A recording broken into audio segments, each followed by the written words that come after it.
Come back to the dance. Come back to the music. Come back to the heart by coming back to each and every single one of your breaths. Welcome. This is Ronan O'Brien would have podcasts of conversations worth having. Today, I am introducing you to Tim O Shea. Tim is a survivor of stage 4 prostate cancer.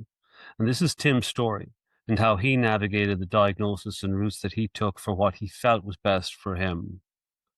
This podcast is not about suggesting people to go down the same road that Tim did. And if you're in a similar position, it just might be something that you would entertain and see as a different position for your own choices. This is not a medical diagnosis or anything that we're talking about here in terms of how you should treat your own potential illness. But it's a really good conversation with a man who did things different and was faced with big life decisions. Introducing Tim. And here we are. Tim, welcome. Tim is coming in from, what part of the world are you in, Tim? At the moment, I'm in Cyprus. Cyprus. It's better here than West Clare, windy and wet, but yeah, I'm jealous.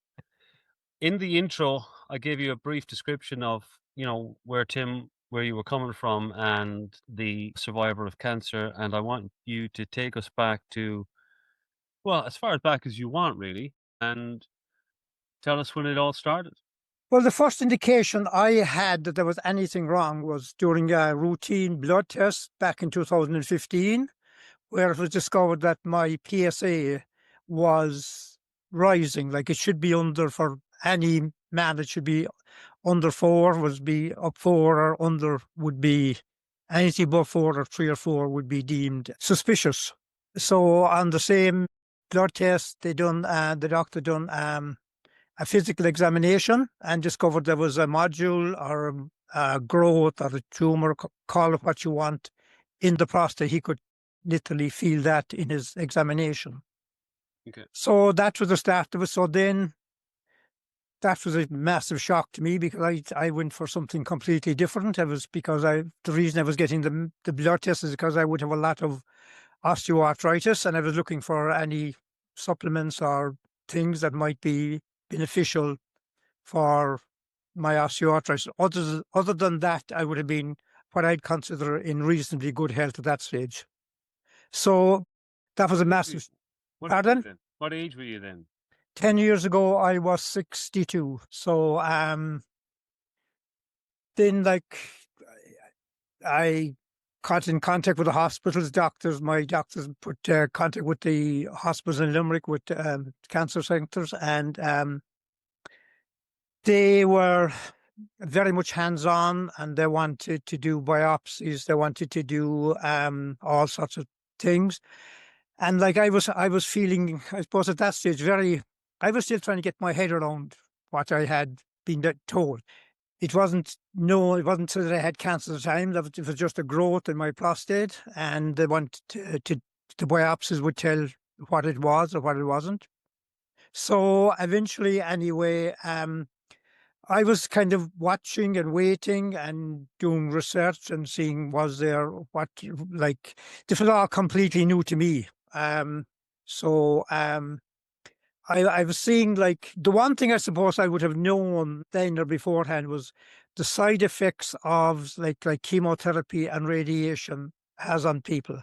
And it may give them additional lifetime, but a lot of their life quality would have been very much damaged. Like, they would be their energy would have been very low. They wouldn't have been the same person as they would have been before the treatment. But some people would be okay with that. Some people would be okay with that.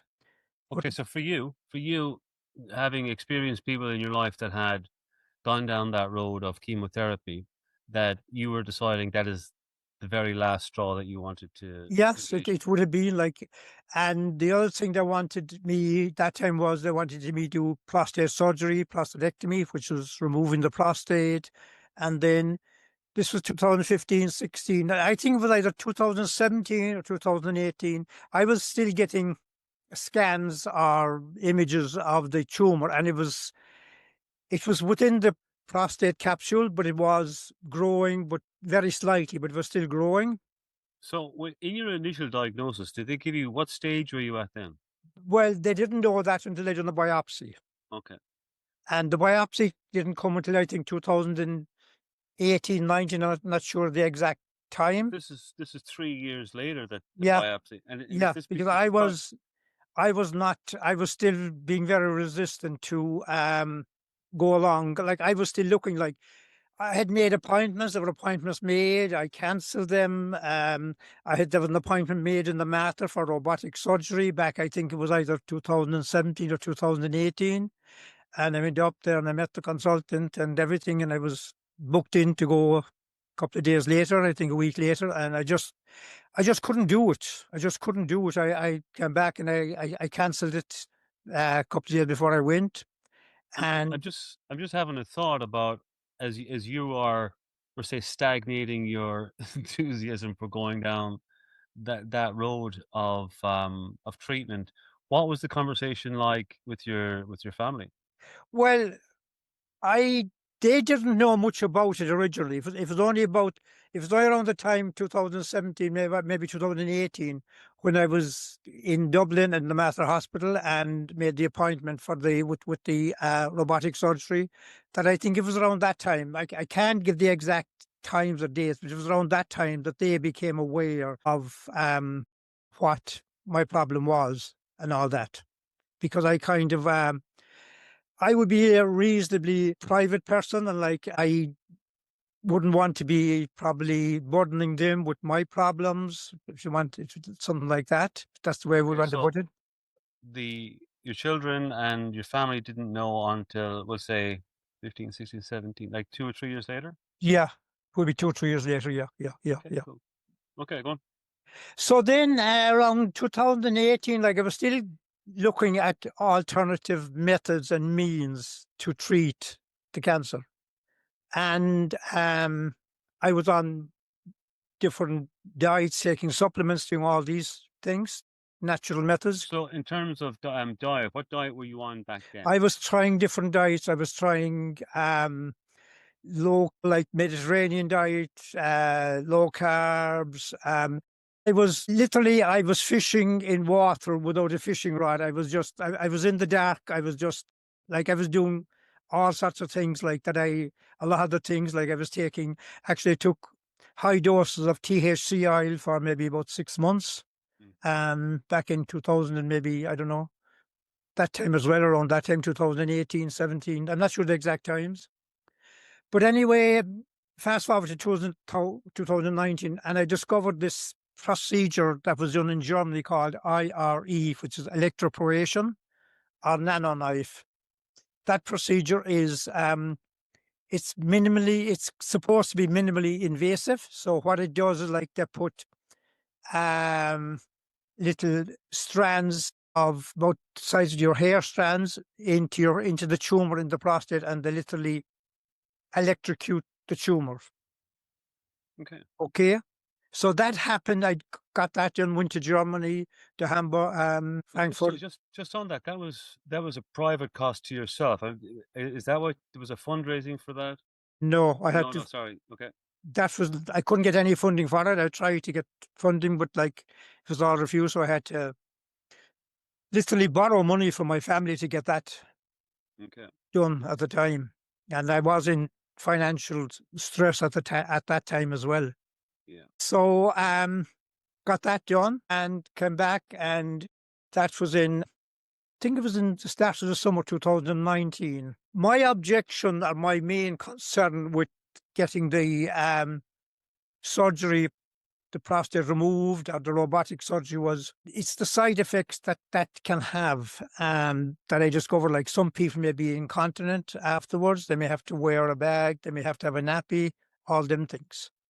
Not everybody. Some people are okay, but like it's not that But some people have that, and that's something that I couldn't face. Like if I was in that situation, me personally, I would, because I like to travel. I like I want to live as long as I can live in the best way possible. That's the way I put it. That's why I resisted a lot of them things. Okay. So came back after getting that done and got a PSA test done. At that stage, my PSA had gone up to maybe 8, 9. I'm not sure the exact number. 8, 9, 10. So the PSA test, it started off in 2015 at... It was above, it could be 5 or 6, I'm not sure. And at that stage, then maybe 3 years later, it had gone up to maybe 10, 12. I'm not sure the exact number, but it had gone up. It was rising. It was rising slowly, but it was rising all the time. And it had gone up, but this is tested after you had... After the procedure in the electroporation, I got a blood test done in September, and it was, I think, 0.5, and which I was delighted. This is fantastic. Okay. Then I got a blood test done, I think it was in December, and it was 0.9, I think. Okay. Still okay. So then that was 2019, 2020. Lockdown came in 2020 and all that. And I was out of the country at the time. And I got back to Ireland in, I think it was June 2020. Or yeah, I think it was June, May or June. I'm not sure the exact time. And I went to get a PSA test and get all the blood tests done again. And they noticed that my PSA had gone up to something like 5 or 6 or 7 or something like that. So my GP referred me to an oncologist. I know it was an oncologist or a urologist. And she met her and she said she wasn't very concerned. She said, you probably picked up a bit of an infection or something like that. But just to make sure, we will send you for a bone scan and for a PET scan. I'm not sure. I think it was a PET scan, the bone scan. So that was in late June, early July 2020. And this is all the time of lockdown. Yeah, lockdown, all that. So then I remember I went in to see her at the end of July, because it was in 2020. I think it was a Thursday evening, because I was after coming back from Dublin. There was a funeral of a friend of mine's mother. So we were in Dublin, myself and another friend of mine. And we came back, and to me, it was just a regular going to the doctor for a checkup. Nothing serious, as I thought. And I was hit with this bombshell that my cancer had metastasized, which means it had spread to my bones. It has spread to my pubic bone, and it has spread to my L2 and L3 in my spine. So in the period of 2020, there's, there's a ramp up that has happened. And some people are going to be curious to see if you had a vaccination at that time, or no, or was there anything that was highlighting why there might have been a jump? Was it stress based, do you think? Well, what they say is, like, if there was a bone scan done prior to, it could have happened before I had the procedure done. It's a possibility. I don't know. But the one thing I do know about, in 2020, I noticed that I had it at around, I think it was around February, March. I got a terrible pain in my groin on the left-hand side. And I thought, because I have 2 hips that are replaced, I thought it was probably some damage I done because I was cycling to my hips. And it was only afterwards, when everything came together in my head, that I realized that pain in my groin was due to the fact that the cancer was coming from my pubic bone and not my groin, because of things that we will go into as we go on later. Okay, interesting. And this is bringing us up to, is that early 2021? Sorry, Ron, can you repeat? Is that early 2021? That was mid-20, late 20. That was mid-20. I noticed the pain in my groin probably early 20, about maybe March or April of 20. And it was then after, so that was August, that was July, August, and I realized that if it hit me like a ton of bricks, what would I do? So I asked a consultant, what's the situation with this? So she said it's treatable, not curable. And like my head, like I wasn't like, I was there on my own. I wasn't able to take a lot of this stuff in. Like I was saying to myself, I'm a goner. Like, I'm finished. Like this is spread. Like if it like when someone tells you it's not curable, that it's manageable, and like so, I don't know what to do. Okay. So I was contemplating what do I like. Will I go down the like what she said? Like there's treatments, chemotherapy, radiation, other types of hormonal treatment, all sorts of other types of treatments. So And when I was it that we met? You'd come over for a potato or breath session, and you thought that that might have been supportive to you. Was that later? well, I think I discovered you online about 2020 Hmm. before I ever met you. Yeah. I discovered you online. I think it was around 2020. I discovered you online, and I was doing the breath work at that stage as well. And I was doing meditation. I was doing many things at that stage with the breath work. I think we met. When did we meet first? Was it 2020 or 2021? I think it was I 2020. think it was 2021. I think it was. Yeah, I think it was probably in the summer or the fall of 2021, which would be. I would have been doing the breath work for a period of time before I ever met you in person. So that was 2020. So then at that stage, like I had discovered different treatments when I was checking up on them back in before I had the electroporation in Germany. I was looking at different alternative clinics for different places in the world. So in at that stage, I discovered a clinic in Spain that followed the Budwick procedure. So That's sorry, Budwick. Budwick, yeah. Joanna Budwick was a lady, she was a German lady who, back in the 40s and 50s, who treated people naturally for cancer and had very good results. Okay. And that's in Spain. That was in Malaga, in Spain, yes. So I didn't have any money because whatever I was still paying back members of my family for the treatment 12 months previously. That was in Germany. And but a friend of mine who was with me at the time said, we'll get the money, we'll collect the money. I said, how? I don't know how to collect money. I need, I think it was something like 15,000 or 18,000 to go to the Budwell Clinic for 3.5 weeks or 4 weeks, something like that. So he said, we'll go around Limerick. This person's money, that person's money. But I said, yeah, I don't know them people. But anyway, long story, short story. And I met two friends of mine, Bernard and Susan, I think about a week after this happening, and we decided to set up a GoFundMe page. That was, I think, around the 4th or 5th of August. And within, like, to me, that was the first miracle. Within 10 days, I was in Malaga in the clinic, money raised, everything like Wow. that. Shout out to that friend. What's his name? I came in from people I knew, sent it to friends of theirs. A lot of people I didn't even know, never met. It came in like you go to bed at night, and it'd be 6,000. You wake up in the morning, it could be 8,000. It'd be 10,000. It was just kept. So, and then some people contributed €1,000. Some people contributed. Some friends of mine in the States contributed and got other friends of theirs to contribute €1,000. Friends of mine in Limerick, like people who I didn't know that well, who I'd never expected. Like it just. So anyway, I ended up in Malaga and Spain for clinic, and I would say it was the start of my healing journey.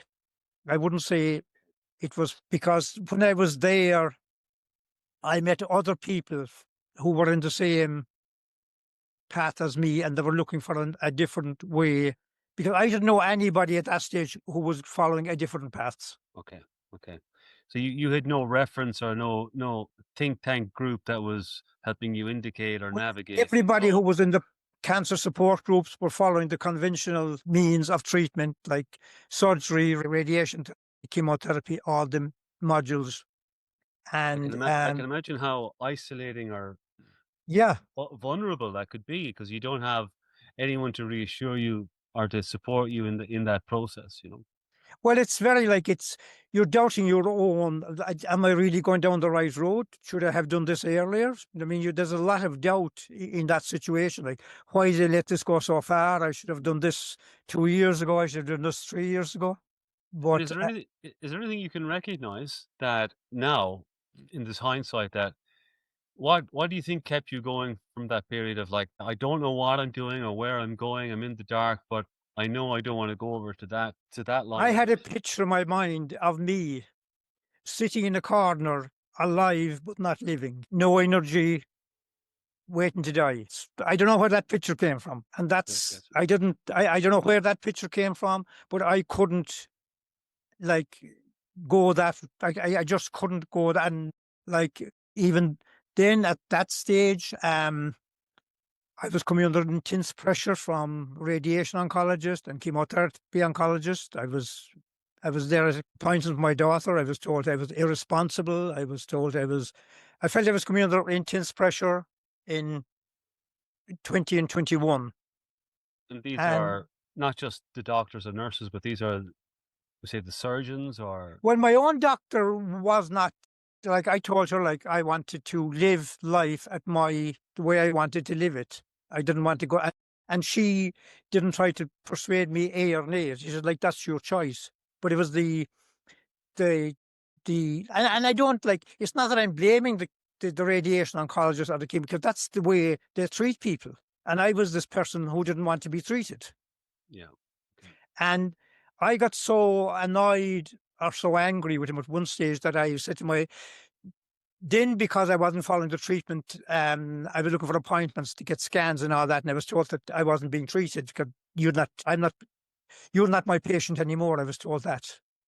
Okay, because so you weren't following the steps they were wanted you to take, and because you weren't following those steps, when you were coming back in looking for reference or scans of where, you know, the cancer was, that was withdrawn from you. Well, so I went back to my own doctor and she said, you have to be treated and that they have to treat you they should treat you whatever way you want to be treated. So Okay. she gave me the name of a doctor in Milford, in Castletroy, not Milford. And I met the doctor there and she said, it's your right to be treated. If you don't want to go down that route, that's your right. So she gave me the name of a different oncologist and I met her and she has been my oncologist for the last 3 years, not any longer because she's moved on now. So she Moved didn't on. put any pressure on me. She like I had um she was just treating me ongoing. So When you say moved on, is she passed away or she or no, is no, she no. I no? think I know she left Limerick or is she Okay. gone doing something else. But my last, I seen her last May, and then she told me that she wouldn't be. I think she said she was taking a year or two leave, whether she was going on to further studies or moving on to Oh, do okay. something. Okay. Yeah, I'm not sure. But then, in my appointment in the end of September, I met a different oncologist. So, Okay. So in terms, I just want to get this timeline right. So so, The Budwick Clinic. so then that treatment went very well. I felt very good after it. But thing is, my PSA was continuous to rise Okay. all the time, which wasn't. But at all that stage, I was feeling okay. No, I mean, I wasn't feeling very sick. I know I was quite stressful. I was quite anxious. I was a lot of these things, but I wasn't like kind of sick. You know what I mean? Mm, I had no what you call major complications from the prostate problem. okay. But like the PSA still rising was not a very good indication. That meant that. But after leaving the Budwick Clinic, maybe I think it was the end of 2020, the people in the clinic said they had come across this product called fenbendazole, and they were sending out a 3-month supply to everybody who had been in the clinic in 2020 because they Okay. had heard a very, very good results from it.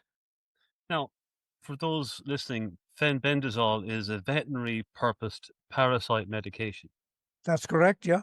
It's And an animal dewormer, that's to right. put it bluntly.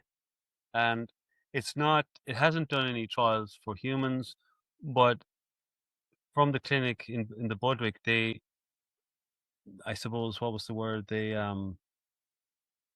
there was a lot of feedback that wasn't medically designed that was coming through Well, to them. I can give you a small story about fenbendazole. Like this guy who made it popular, and like he didn't make it popular to make money. He made it popular because it saved his life. A guy called Joe Tippins. Okay. He in 2000, either 2015, 2016, he was diagnosed with small cell lung cancer. He had some treatment which didn't work. He was told to go home and get his affairs in order, that he would be dead in a few months. He lives in, I think it's Oklahoma in the US. He was speaking to a friend of his who told him about this research scientist who was doing research on rats and cancer tumors with rats. But all her rats with cancer tumors came down with parasites. So she gave what any clinical scientist would do to clear the rats of parasites. She gave them fenbendazole, but it cleared the rats of the parasites, but as well as that, all the tumors in the rats disappeared. Okay, it was so as a side effect of going down. As a side effect, yeah, completely. She didn't know. Okay. And as it would happen, she came down with brain cancer, glioblastoma, sometime later, and she was told, like, this is an incurable cancer. And she said, look, I'm going to die anyway, so if this cured the rats of cancer, I'll try it on myself. So she done that, and she went into remission. So Joe Tippins started doing this, and 6 months later, 3 months later, he went back, and there was whatever cancer that he had was So he not had sure, was it all gone? he had lung Small cancer. cell lung cancer is what he had. He just talks. If you can, I can give you the link to one of his talks, and you can put it in if anybody wants. It's on YouTube. I've seen it. Yeah, Joe Tippins, Tippens. Tippins, Tippins. INS. Sorry. If anybody wants to Google it, or Joe Tippins and his YouTube it, or whatever they want to. But anyway, long story short, Ronan, I was doing many things at this stage, because some of the people I met in the Broadway, they were trying try this, try that. Like I was doing fasting, I was doing all sorts of things at that stage, and I was taking many supplements, many other things. But I started doing the fenbendazole. I think it was the end of 2020. Okay. I'm not sure. But then I was doing some. I came across a kind of energy medicine. Like there was a thing called. Have you heard of Rife machine? Raymond Rife, the Rife machine. You have, yeah. I have, yeah. I came across a product called a Healy at that stage as well. I say if it's in a frequency machine. A frequency. So I was using that, and I was using so many things. Like I was throwing, like it was like as I was dying, so I was throwing the kitchen sink and everything. So what if it's not going to kill me? So you had come out of the Budwick. You had your PSA levels were high, were still high. You had got onto fenbendazole. You were looking at, you were still taking supplements. You were still doing meditation. What kind of a diet were you on now? At that stage, I was on a vegan diet. Okay. Which did not suit me at all, because I started losing weight. I was literally, to put it bluntly, I was eating a huge amount of calories, but it was literally, without being vulgar about it, the food was going in and going out very quickly. Okay. So at that stage, my weight was going down to 53, 52, 51 kgs. I think I remember seeing you then, all right, and you were pretty fragile looking. When I met you first, I would have been probably only 53, 54 kgs.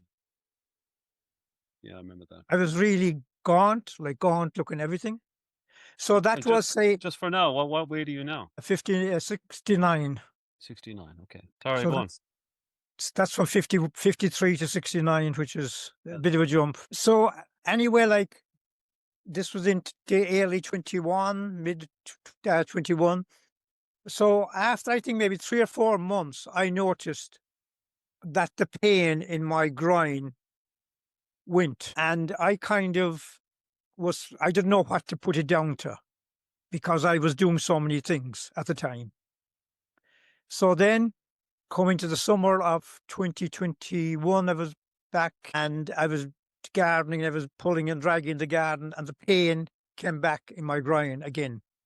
At this stage, I had run out of the fenbendazole, and I had ordered new product, but I hadn't got it at this stage. Okay, so there was a gap in the fenbendazole of maybe 2 months, maybe something like that. I'm not sure of the exact amount of time, but while I was off the fenbendazole, like the first time I was on the fenbendazole, it probably took about maybe 3 months for the pain to leave my groin area, which I now know was my pubic bone.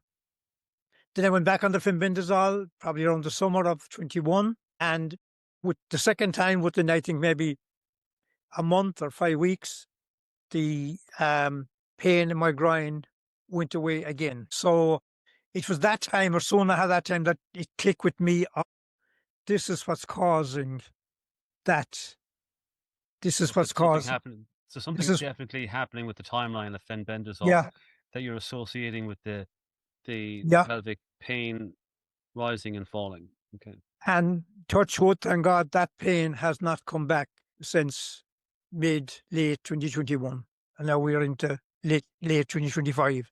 That's 4 years later.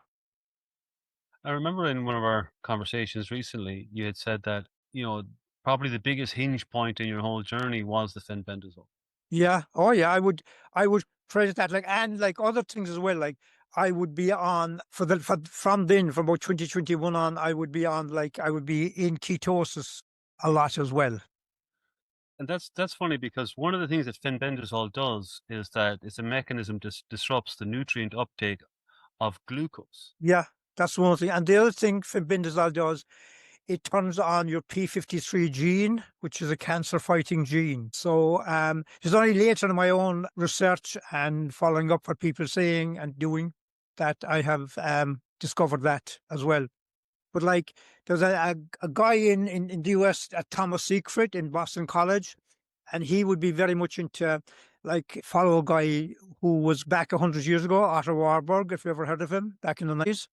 And his theory was that cancer is not a genetic disease, it's a metabolic disease, not a genetic disease, because people say cancer is a genetic disease. And he said it's to do with our lifestyle. And his theory was as well that if you can keep in ketosis, or because cancer, you can live on, your body can live on ketones, but cancer cannot live. My understanding now, I'm not a doctor, I'm just what I've learned, or a scientist or anything, but that cancer cannot live on ketones, that they can live on glucose.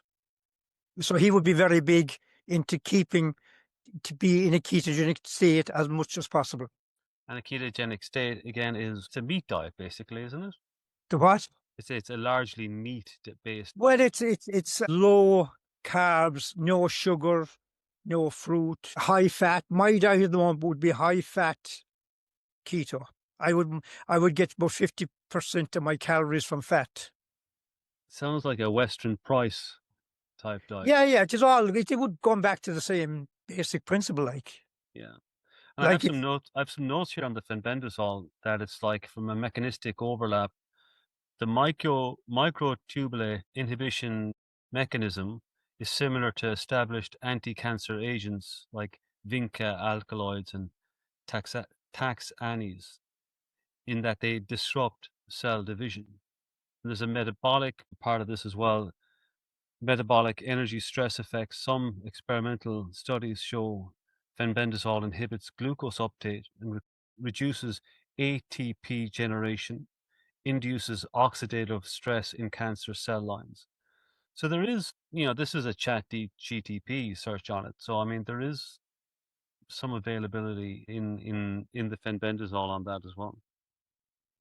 But the guy I was talking to originally, Joe Tippins, he set up a Facebook page then, because I'm not sure how this thing kind of got out into the general public. Maybe one person told another person, told another person, told another person. So if it works, it's going to get out, isn't it? Yeah. So anyway, he set up a Facebook page, and then he does a Facebook Live, maybe sometime once a year, twice a year, just to people in. So I was on the last one he done, I think was earlier this year, and he was asked does fenbendazole have people who take fenbendazole, have they some success rate with all types of cancer? And he was asked one question like, how soon, like how long should I be taking before I can see results? And he said the quickest that he has, like, that people have come back to him and said they had results, I think was in maybe, some people said maybe in a month or 6 weeks. That was one side of the equation. And on the other side, he said a person came back to him it took 18 months taking fenbendazole before they're seeing success, and that was with pancreatic cancer. So, and he as well, for people, like, he don't know, like, only for people come back to him and say, look, I had this type of cancer, I had that type of cancer, now I won't say I'm cancer free, but there's the cancer is not detectable in my system anymore. And he said like that, it doesn't work for everybody. For some reason, he doesn't know why, but he said it works for every type of cancer that is known. Somebody who has every type of cancer have had results with fenbendazole, but some people don't have results. Why that is, he doesn't know. And is that taking fenbendazole, and you've got to take something like activated charcoal with it, No, the only thing I do, a binder? no, not with fenbendazole. Fenbendazole is best taken at the end of a meal, and the meal to have some fat, because when you take it at the end of a meal, if you take it at the start of a meal without, like, fat slows down the absorption, and the absorption rate of fenbendazole is not great. So that's why you take it at the end of a meal with fat. So it slows down the absorption of the fenbendazole into your system. I'm just referring to parasite cleanses, is how when they take like a parasite cleanse like ivermectin or fenbendazole, that they're using activated charcoal or a binder to help pull it all together to flush it out. I have I haven't done that. I don't know. Maybe that is done, but like, even I would take some supplements, like, as well, like, for because, like, I at the moment, like, I would be keeping checking my bloods, the different blood tests and everything like that. So I had a bone scan 2024. Before that, in 2021, I had one in 2024. That's last summer. And And that came back. I'll read out what they said. I have it here. It says, significant improvement since previous scan, with reduced uptake in previously identified lesion in the pelvis, with no defined residual abnormal uptake identified. No new focus of abnormal uptake in the vertebrae column of concern. You'll take that. Pardon? You'll take that. I take that. So, like, what, as far as they're concerned, that's it. They didn't say the cancer was gone, but they said there is no evidence at the moment and them points in the pubic area or in the spine, in the bone area. Again, I want to put out the kind of, it's not a disclaimer, but it's kind of a disclaimer from the point of what we were said at the what I said on the intro, and that is that this is your story and this is your journey. Yeah. And, like, I am still taking fenbendazole. I will take fenbendazole for the rest of my life. I'm not taking it like I used to take it in the past. Now I am what they would recommend as a maintenance dose. I take it 3 times a week, Monday, Tuesday, and Wednesday, and I leave the rest of the week off. I will continue to take it like that. I suppose, like, my blood results, like my red blood cells, white blood cells, all my liver enzymes, my PSA has been under 1 for the last 2.5 years. All my say bones, my alkaline phosphate, my C-reactive protein, they're all within the ranges they're meant to be. Like, I have learned what blood tests to get and to look out for, and to see if there's any signs, like, because sometimes, like, if I was feeling not well and I say, oh Jesus, is this, but it may not have anything to do with the cancer, but, like, if I go and get blood tests done, I know they're not the complete answer, but they're fairly reliable to say if there's anything happening that shouldn't be happening. I'm curious what the questions that people listening might be asking to themselves, and one of them is, now fenbendazole didn't work for everybody from Joe Tippin's point of view, and But, the other correlations or the other added things that you're doing, like being in a ketogenic state. Do you think the ketogenic state is, how much of a proportion is that in your healing? I don't know because I hear your question and I understand it, but some people who have been on, and Joe Tippins himself said he never changed anything. He just ate the same food. He didn't change anything. As well as that, some people use the fenbendazole with their conventional treatment, their radiation, their chemotherapy, all them things as well. That's interesting. And is there any known side effects of taking fenbendazole when you're going down the mainstream? There is no known toxic side effects of fenbendazole. Like the normal dose is, I think, is 220, 440 twice a day. But I was doing up to 2 grams of fenbendazole at one stage because I didn't know what I was doing, but like it didn't have any toxic effects on my body. Anybody who can do it suggests like there is no toxicity from, maybe if you took a gallon of it or anything like that, I mean, but like from, if you take up to 1 gram a day, it looks like there is no toxic effects. But like I always take something called Tucta, which kind of is a kind of a cleanser for the liver and for all the cleanser for your bodies. I would take a lot of other supplements as well. Tucta, is that a herbal remedy?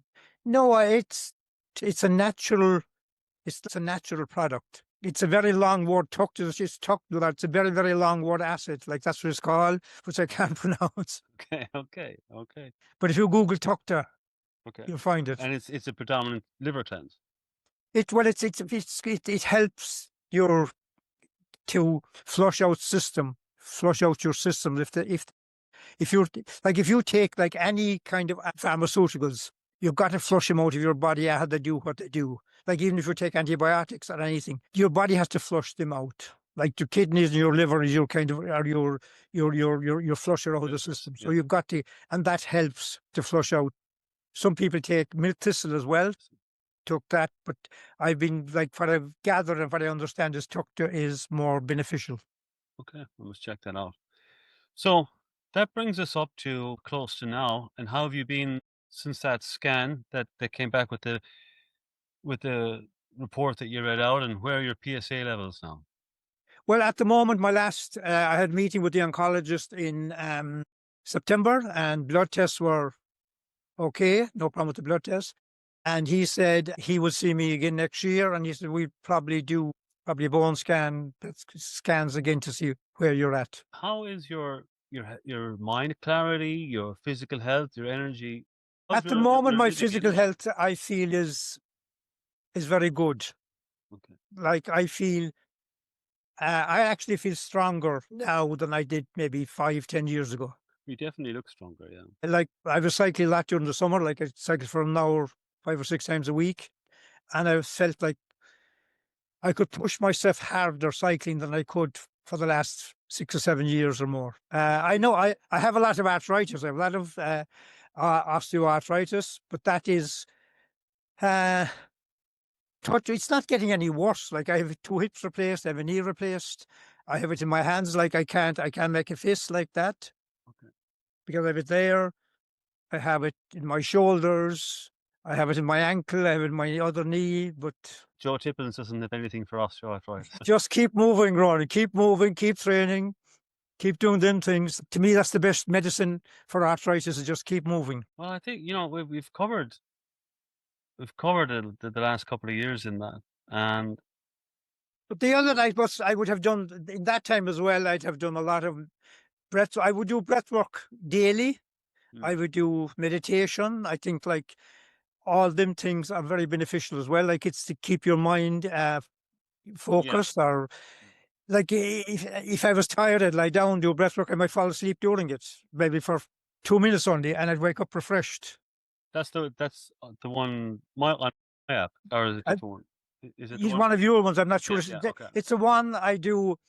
You're supposed to do it before you go to bed at night time. Did you sleep? Yeah. I would do it. Sometimes I do that in the morning after waking up. The other way around. Like I don't do things not that the way that I should do them, as you know. And it's working for you. It works. Right, that's all that matters. That's all that The matters. I might do it in the afternoon sometimes if I feel a bit tired. Just lie down, stick it on, lie down. It's only 20 minutes long. Yeah.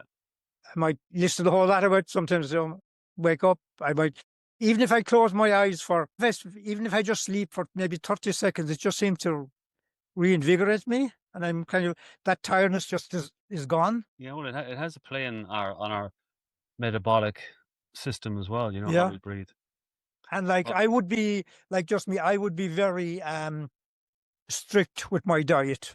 yeah, I know that. Yeah, And I've done a lot of intermittent fasting, which I don't do anymore. What I would do, so like I was doing intermittent fasting, like I was doing 40 hours 1 day a week at one stage.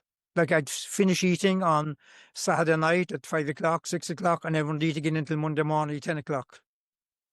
I'm hearing people who are listening saying, "Well, is that the reason that you lost the weight back? You know, back But years I'm ago?" not doing that anymore. So like I would be still doing intermittent fasting means I would have my last meal at say 6 o'clock in the evening, and I'd have my first meal at maybe 9, 10 o'clock in the morning. So I would have that gap, and I'm now eating, I used to eat 2 meals before, now I'm eating 3 meals.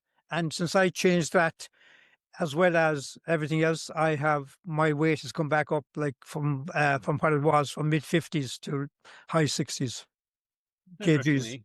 Yeah, I like to, like, uh, most of the time, all going well. I don't eat after 7:30 in the evening. Yeah, I don't eat again until midday. yeah. I try to have 2 meals in that window, and I feel that works best for me. But like a very strange thing happened to me this summer. Like I would have been a sugar addict like all my life without realizing it. And then when I gave up all the sugars, I became a fruit addict. So but for the last 12 months or more, I would be very strict ketogenic. Okay. Uh, but this year I have a garden full of blueberries. And I went down the garden. I've said, like, look, I'll definitely break out during the summer and I'll definitely have some blueberries. I went down the garden. I literally couldn't, there was no desire. Like, I was like, put out your hand to get the blueberries. I had no desire whatsoever, which I find it hard to get my head around it. What has changed? Yeah. It's just It's like that my body doesn't want that anymore. that's what I'm asking. You think that that's a case of your body saying, "Nah, no thanks." Yeah. Yeah. It's like, it kind of blew my mind, like to say, how is this happening? Homemade blueberries. Who would turn their nose up to that? I know they're beautiful, but I don't eat them anymore. Like I eat no fruit now at all. Limited myself, in fairness, as well. But look, I think that brings us all into that full circle of where we are now. And my hope is that this conversation is brings an awareness or brings an option for people, whatever they want to choose out of it. And again, it's not telling people to ignore what their doctor is telling them. That's really important. But that if they can come into their own decision and just entertain this, maybe that's an option. It's not an easy road to go down, It's not. but you have to be very committed to do it, in my belief. Like I mean, and it's very easy to be like, if things aren't going right, it's very easy to be swayed to go some other way. But like the one thing, like that, if some people feel that they want to go like that, they can do both. They can do the conventional and they can do the alternative as well. Tim O Shea, thank you very much. You're very welcome, We're Ron wrapping this O'Brien. up just before the hour is in, and I'm really glad we got to have this conversation, and look forward to editing this and bringing it out to people. Thanks again. Thank you, my friend. Thank you. Talk soon.